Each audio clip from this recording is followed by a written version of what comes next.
I woke up at 5 a.m., like I always do, in the dimly lit room of the house I had called home for the past 10 years. Everything around me remained the same, but inside, everything had changed. I looked out the window, the first light of dawn creeping through the crack. The air was still cold, but inside, a sense of discomfort and unease lingered. I couldn't quite understand why I felt this way. Maybe it was because of Sarah, my ex-wife, the woman who had left me and our son without an explanation. Just a few days ago, when I was preparing for the launch of a new product at work, my phone suddenly rang. It was Sarah's name flashing on the screen. I didn't answer. After everything she had done, I no longer cared to hear her apologies or any explanations. I had once loved her with everything I had, but after she walked away, I had to rebuild my life, on my own, with our son, Ethan. Now, I had everything I needed, I didn't need her anymore. But I was wrong. Only a few hours later, as I was heading back from a meeting, I heard the sound of a car pulling up outside. Not my car. I froze for a moment, then walked toward the door, feeling an unsettling sense of anxiety. I opened the door, and there she was. Sarah. Standing in front of me, looking just like she did before, her hair still the same golden hue, her eyes the same familiar shade of blue. But those eyes, they weren't warm anymore. "Hi James, I'm back," she said, her voice still gentle, but I couldn't feel the affection in it anymore. Instead, there was coldness, a hint of arrogance. I stood there, unable to speak. For a moment, everything seemed to freeze around me. Sarah was back, but why now? And why with a child? A child that I didn't know. "James, this is our son, Max," she continued, her voice shaking slightly, but the determination was still clear. "You can adopt him, just like you did with Ethan." The words hit me like a punch to the gut. I stood there, unable to speak, my mind racing. Sarah, the woman who had abandoned me, now wanted me to take in a child I had never met. How could I do that? I turned back to look at Max, the little boy standing next to Sarah, holding onto her coat with one hand, his wide eyes searching me. How could I tell him that his mother had left me and Ethan for years, and now she was asking me to accept him? How could I tell him that, as much as I felt sympathy for him, there was no way I could just accept him as my own? Sarah didn't rush. She walked toward me slowly, her eyes never leaving mine, as if waiting for something that I wasn't ready to give. I couldn't just pretend that everything was fine. I had too many reasons to refuse. The wounds from the past were too deep. "James," she said again, her voice a little more urgent, "I need you. I can't do this alone anymore." I felt a lump form in my throat. I had loved her once. I had believed in our family. But now, after everything she had done, I couldn't just forget it all. My anger surged, and before I could stop myself, I snapped. "No, Sarah. You left me. You left Ethan. And now you come back asking me to accept this child, a child that isn't even mine." My voice was cold, sharp. "What do you think I am?" She fell silent for a moment. There was a brief flicker of guilt in her eyes, but it quickly faded, replaced by something harder, something like determination. She took a deep breath, as if preparing herself for what she was about to say next. "I know I was wrong. I know I hurt you, but, please, James. I need you to take care of him. I can't do this alone anymore." I couldn't even respond. I stood there, struggling to breathe, as the anger and confusion swirled inside me. How could she expect me to just take this child in, after everything she had done? The betrayal, the lies, the abandonment, it was all too much. Yet there he was, this little boy who had no say in any of it, standing there, looking up at me with eyes full of hope. I felt my resolve faltering. "Sarah," I said, my voice barely a whisper, "I don't know if I can do this." She didn't respond. Instead, she looked down at Max, her face softening for a brief moment. And I could see, despite everything, the motherly love in her eyes. For a second, I wasn't sure if I was seeing the woman I once knew or someone entirely different. I turned away from them, feeling the weight of everything bearing down on me. This wasn't just about Sarah or Max, it was about my own life, my own future. I had spent so many years building something with Ethan, just the two of us. Could I really open up to another child? Another betrayal? The silence in the room was deafening. Sarah didn't say anything more. She just stood there, waiting. And I knew that, no matter what I said, nothing would ever be the same again. Sarah's return caught me off guard in a way that words couldn't explain. One moment, I was wrapping up my workday, just trying to finish some reports and prepare for the product launch, and the next, the doorbell rang. I never expected that sound to be the beginning of a shift in my life, one that would change everything I thought I knew about myself, my past, and my family. I opened the door, and there she was. Sarah. She looked different yet somehow the same. Her face still held the same familiar features, but there was something about her, something colder, harder, that I couldn't quite place. The years apart hadn't softened the edge of her presence. In fact, it felt like she had come back with a sense of purpose, an urgency that I hadn't seen from her in the past. At first, I didn't know how to react. My mind raced, trying to make sense of what was happening. The memories of our time together flooded back in an instant, our marriage, the good moments, the ones I used to cherish. And then the pain came, that gut-wrenching ache of being left behind, abandoned with no explanation. I had spent so many years trying to bury those feelings, trying to move forward.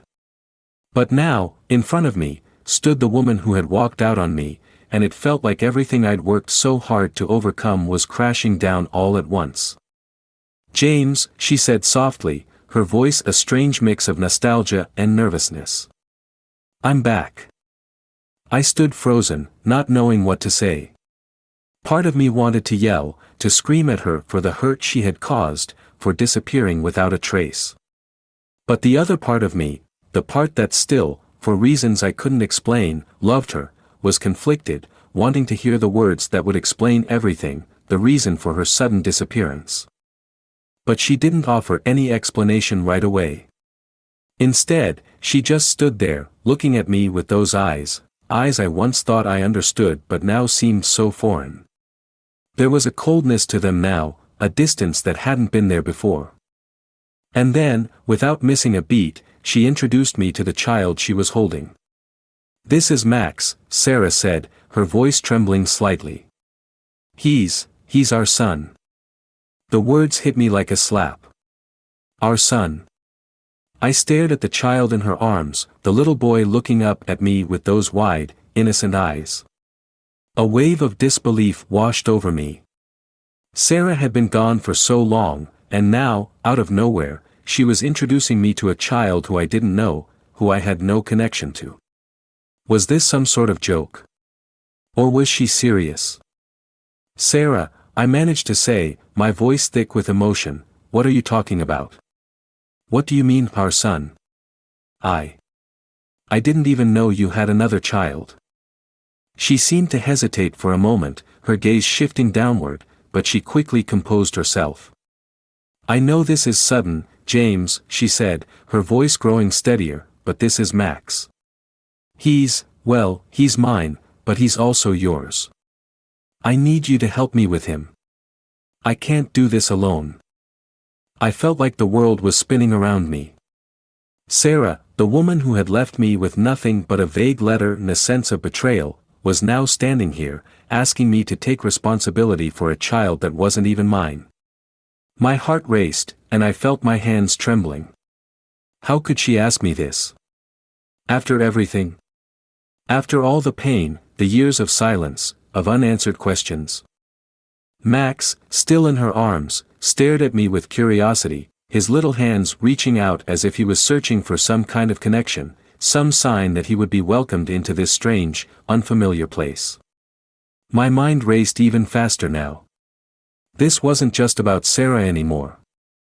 This was about a little boy, a child who had no idea of the mess his mother had caused, a child who was caught in the middle of something he couldn't possibly understand. I turned away for a moment, trying to compose myself, trying to understand what had just happened. But no matter how hard I tried, it was impossible to shake the overwhelming sense of confusion. Why now? Why did Sarah come back after all these years? And why with a child I knew nothing about? What was she expecting from me? I can't do this, I said finally, my voice hoarse, barely above a whisper. Sarah, you left me. You left Ethan. And now you want me to accept him, this child who isn't even mine. Sarah's face fell slightly, but she didn't seem surprised by my reaction. She had been expecting this. She always knew how to make me feel guilty, how to make me question myself. But this time, it wasn't going to work. I know I've made mistakes, she said quietly, her voice tinged with regret. I've made so many mistakes, but James, please. I can't do this alone. I need your help. I need you to help me take care of him. He deserves a better life, a stable life. He deserves a family. Her words stung. The old guilt, the one I thought I had buried long ago, started to creep in. I wanted to say yes. I wanted to believe that I could fix this, that I could make things right. But something inside me knew that it wasn't that simple. I couldn't just pretend that everything had been forgotten.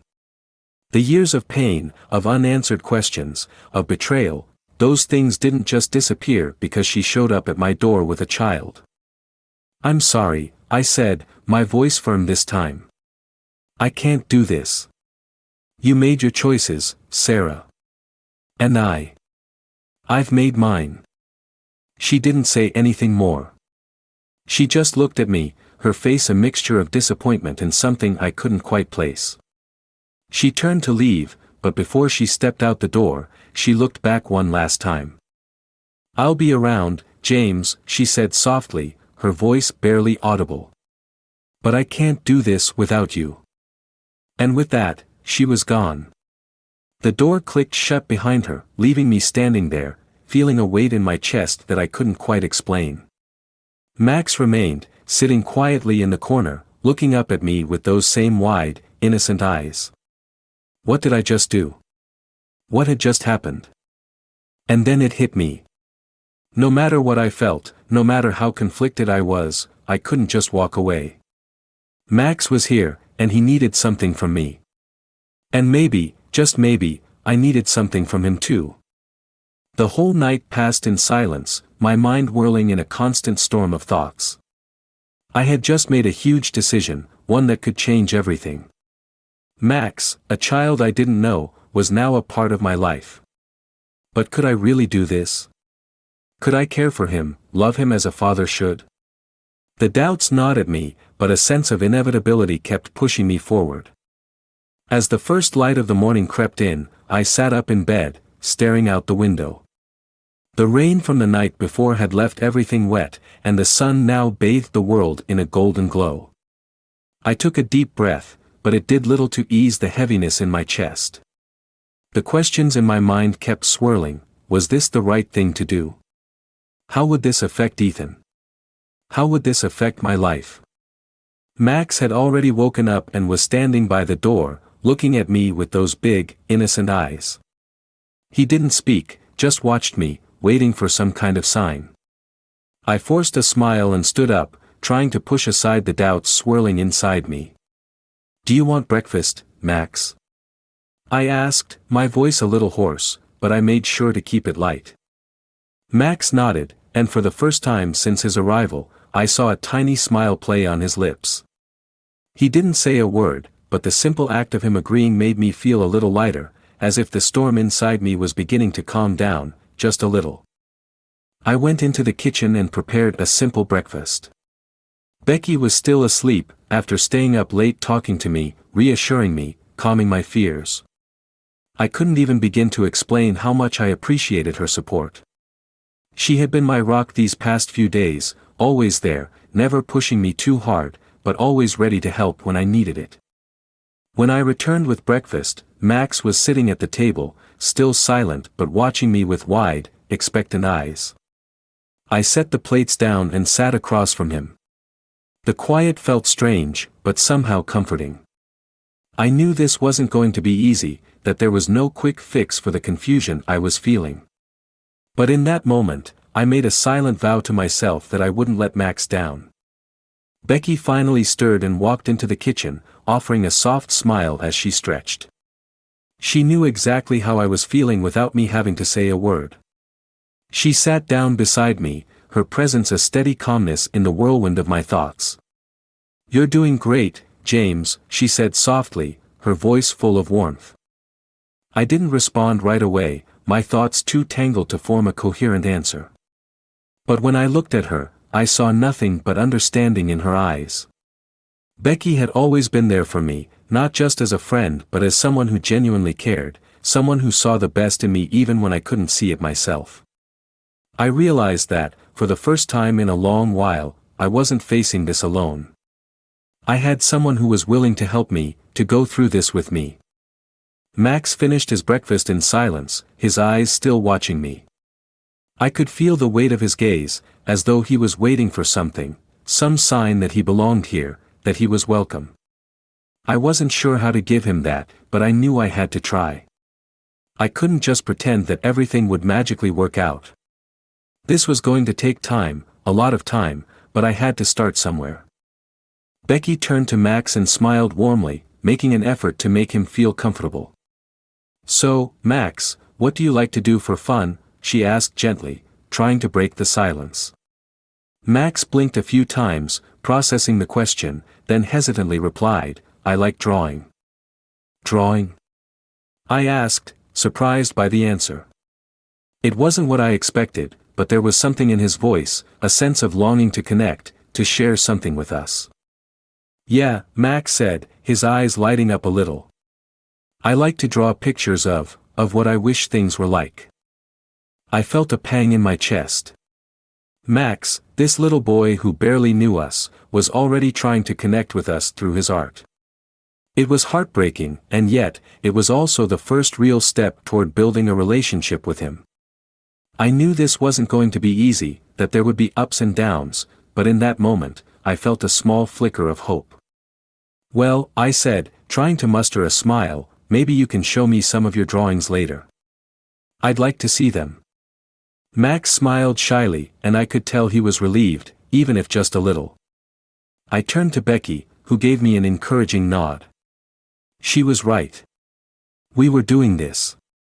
It wasn't perfect, and it certainly wasn't easy, but we were doing it together. As the morning went on, I tried to keep things light, asking Max about his day, his interests. We had small, tentative conversations, nothing too deep, but it was enough to make me feel like we were moving in the right direction. Becky, as always, was there, providing the steady support that I needed. She didn't pressure me to feel a certain way, didn't rush me to accept Max right away. She simply let me take my time, let me adjust to this new reality.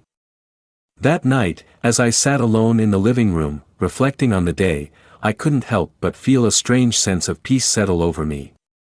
The decision I had made was not going to be easy, but for the first time in a long while, I felt like I was heading in the right direction.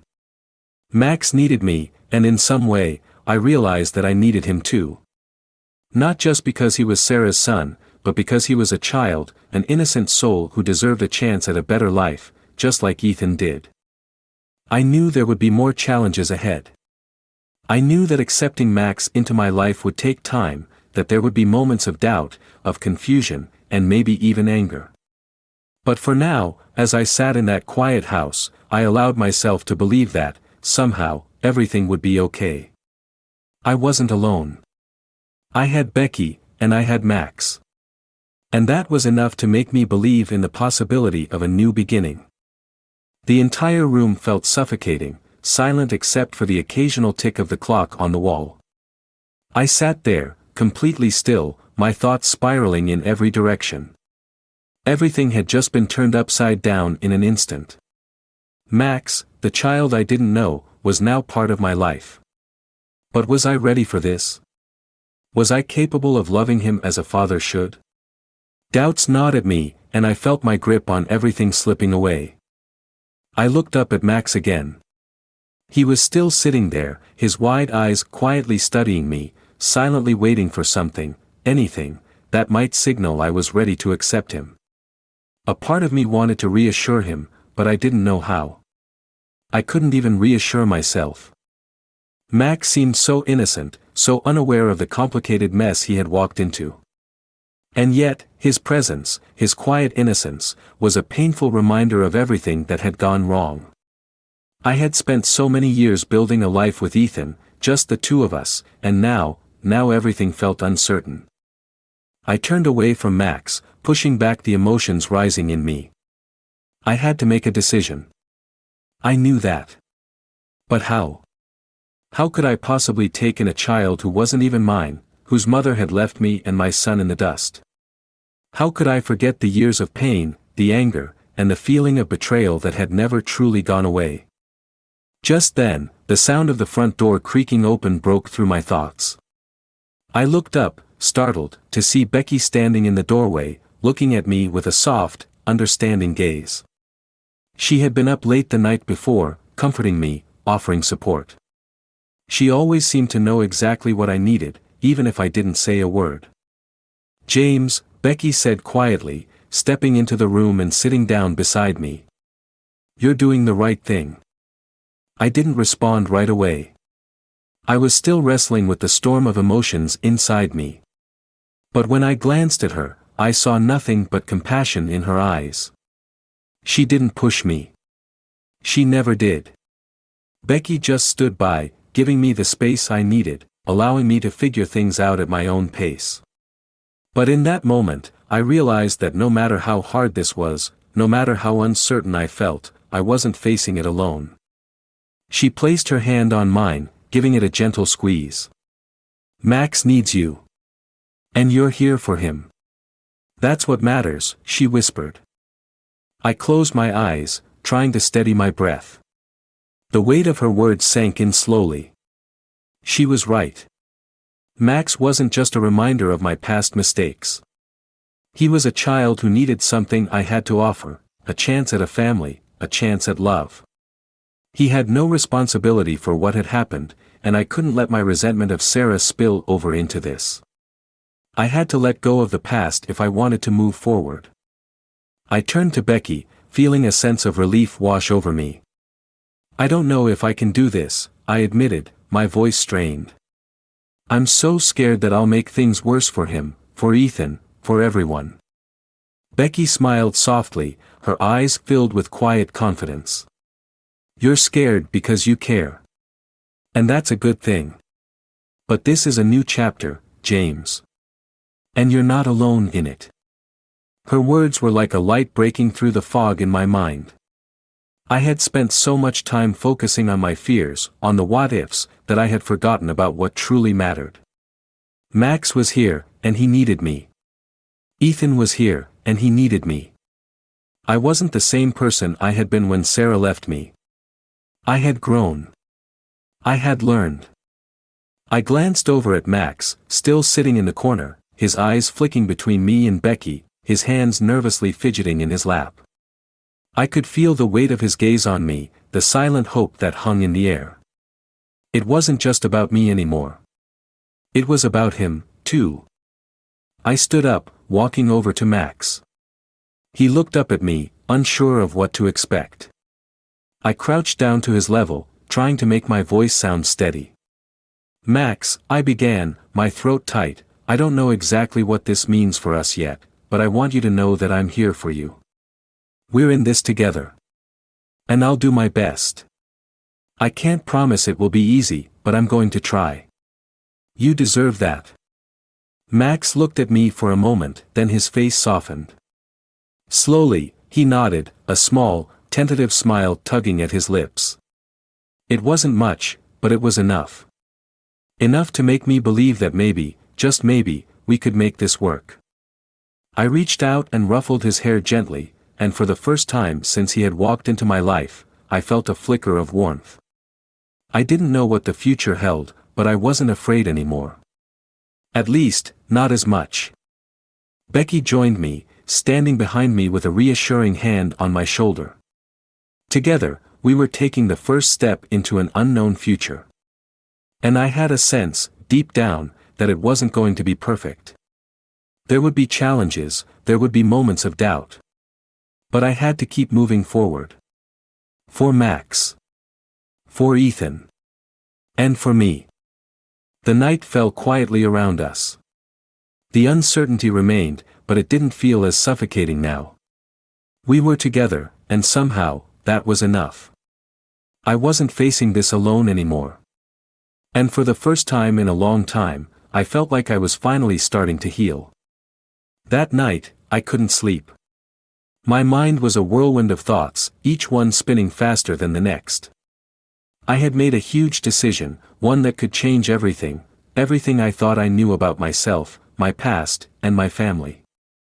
Max, this child I barely knew, was now part of my life. But could I really do this? Could I love him the way a father should? The doubts kept gnawing at me, yet a strange sense of inevitability pressed me forward. When the first light of dawn filtered through the curtains, I sat up in bed, staring out the window. The rain from the night before had left everything damp, and now the world was bathed in a soft, golden glow. I took a deep breath, but it didn't help. The weight in my chest didn't lift. The questions kept swirling in my mind: was this the right thing to do? How would this affect Ethan? How would it change my life? Max had already woken up and was standing near the door, looking at me with those big, innocent eyes. He didn't say a word, just silently waited for me to make the next move. I tried to smile, but it felt strained. I couldn't ignore the heavy feeling inside me. "Do you want breakfast, Max?" I asked, my voice a little hoarse, trying to keep things casual. Max nodded, and for the first time, I saw a tiny smile on his face. He didn't speak, but the simple act of him agreeing made me feel a little lighter, like a small storm inside me was beginning to subside. I went into the kitchen, prepared a simple breakfast, and took it back to the table.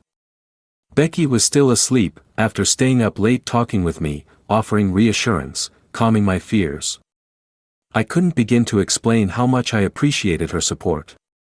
She had been my rock these past few days, always there, never rushing me, but always ready to help when I needed it. When I returned with breakfast, Max was sitting at the table, silent as usual, but still watching me closely.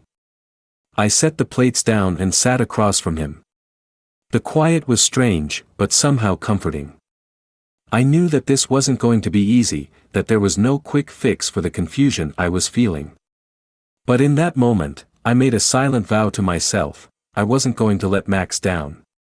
Becky finally woke up, stretching as she walked into the kitchen. She smiled softly, offering me that quiet understanding that only she could. "You're doing great, James," she said, her voice calm, but filled with warmth. I didn't respond right away. I was still wrestling with the storm of emotions inside me.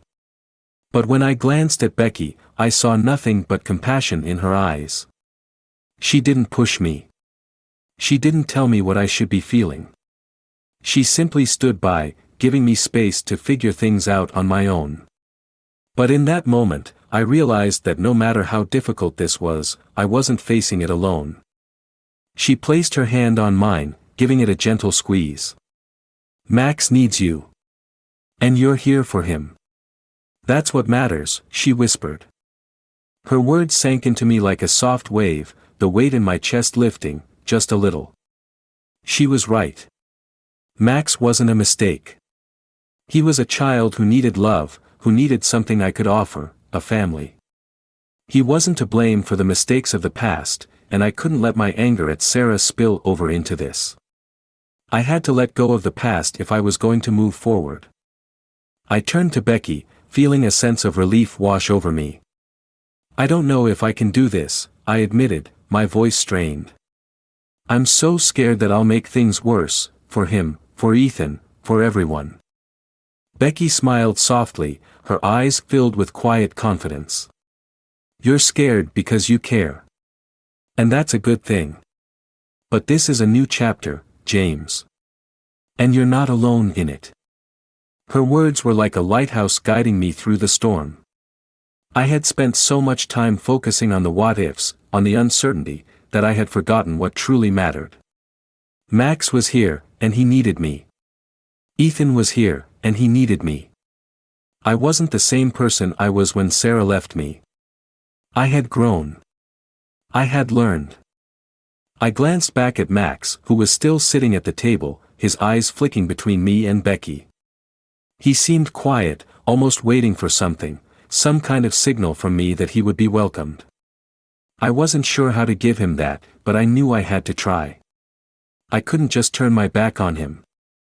I stood up and walked over to Max, crouching down so I was at his eye level. He looked up at me, unsure of what to expect. I could feel the weight of his gaze, like he was desperately hoping I would accept him. Max, I began, my throat tight. I don't know what this means for us yet, but I want you to know that I'm here for you. We're in this together. And I'll do my best. I can't promise it will be easy, but I'm going to try. You deserve that. Max stared at me for a long moment, and then, slowly, he smiled, a tiny, hesitant smile. It wasn't much, but it was enough. Enough to make me believe that, somehow, we could make this work. I ruffled his hair, trying to make him feel a little more at ease, and for the first time, I felt a warmth spreading through me. Maybe I wasn't completely lost after all. Becky stepped up behind me, placing a hand on my shoulder, her touch steady and sure. Together, we were taking the first step into a new, uncertain future. I didn't know what lay ahead, but for the first time in a long time, I felt like I could face it. For Max. For Ethan. And for me. The evening passed quietly. There were no grand declarations, no instant resolutions, but I felt something shift inside me. The uncertainty was still there, but it didn't feel as suffocating now. I had made a choice, and that was enough for now. I wasn't alone. I had Becky, and I had Max. And in that moment, that was enough to make me believe that maybe, just maybe, we could build something new.